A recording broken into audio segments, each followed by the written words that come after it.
উনি যখন থেকে রাজনীতিতে শুরুতে আছে তখন থেকে দুর্নীতিগ্রস্ত। তো দুর্নীতিগ্রস্ত একজন লোক মানুষ। তো আমার মনে হয় যে মানুষ আগের থেকেই গ্রহণ করতো না, এবার তো মানুষ সুযোগ পেলে সম্পূর্ণ জবাবটা দিবে। এবারের ভোট তো মানে বাংলার মানুষের ভোট। এবার তো আর কোনো সেই ধর্মের কচকচি হিন্দু মুসলমানের মধ্যে ভেদাভেদ এগুলো না। আগামী দিনে আমার ভোটের অধিকার থাকবে কিনা, আগামী দিনে আমি আমার মাতৃভাষায় কথা বলতে পারবো কিনা, আগামী দিনে আমি আমার পছন্দের খাবার খেতে পারবো কিনা, এবারের নির্বাচনে এই তিনটে হচ্ছে ভাইটাল প্রশ্ন আমাদের বাংলার মানুষের কাছে। দেখুন, ইস্যু প্রচুর এখানে। আমাদের দিনাটায় দেখবেন, আপনি যে কোনো জায়গায় যাবেন, গ্রাম অঞ্চল থেকে শহরাঞ্চল, নল আসে জল নেই।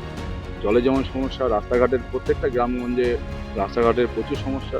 এই পৌরসভা বলুন, দিনাটায় বিভিন্ন অঞ্চল বলুন, প্রত্যেকটা প্রধান বলেন, পৌরসভার যারা পৌরপিতা ছিলেন, প্রত্যেকে যে দুর্নীতি করেছেন এবং তারা অবৈধভাবে অনেক কাজ করেছেন, সেটা মানুষের কাছে পরিষ্কার এবং সেই সব নিয়েই আমরা প্রকল্প করছি। আরে সব কাজ কি আর শেষ করা যায়, বা না সব কাজ কেউ করতে পারে?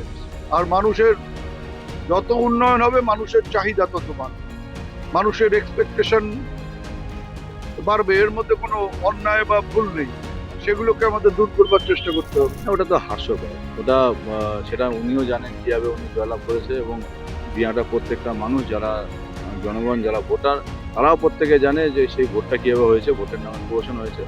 এবার যদি শান্তিপূর্ণ ভোট হয় আর মানুষ যদি ভোট দিতে পারে, আপনারা দেখবেন যে এখানে এমনও হতে পারে যে ওই তৃণমূলের পরাজয় পরাজয় তো নিশ্চিত, কিন্তু সেই হারের সংখ্যাটা কত হবে সেটা দেখতে হবেন যে অ্যাবনর্মাল। এবং আমরা আমাদের যে 10 দফা কর্মসূচিকে সামনে রেখে দিনাটার নির্বাচন লড়াই করছি, সেখানে আমরা একটা প্রতিশ্রুতি মানুষের কাছে রেখেছি যে দিনাটায় উৎপাদিত কাঁচামালকে কেন্দ্র করে যদি আমরা ইয়ে করতে পারি, ছোট শিল্প করতে পারি, কর্মসংস্থান হবে, কৃষকেরও ফসলের ন্যায্য মূল্য পাবে, সেই দিকে আমাদের লক্ষ্য থাকবে আগামী 5 বছর। সম্পূর্ণ ভালো সাড়া পাচ্ছি। শুধু এখানে নয়, গোটা পশ্চিমবঙ্গ জুড়েই ভালো সাড়া এবং কুচবিহারে প্রত্যেকটি বিধানসভাতে ভালো সাড়া আছে। আমরা ভারতীয় জনতা পার্টি এখানে জয়লাভ করছে। শুধু এখানে নয়, কুচবিহারে যে 8টা আমাদের বিধানসভা রয়েছে, 8টা 8ই আমরা এখানে জয়লাভ করবো। ভালো সাড়া পাচ্ছি, মানুষের মধ্যে একটা উৎসাহ আছে, উদ্দীপনা আছে। মোট কথা শান্তিপূর্ণভাবে ভোট হোক, মানুষ তার মতামত ভোটের বা মেশিনে প্রতিফলন করুক, ভালো হোক।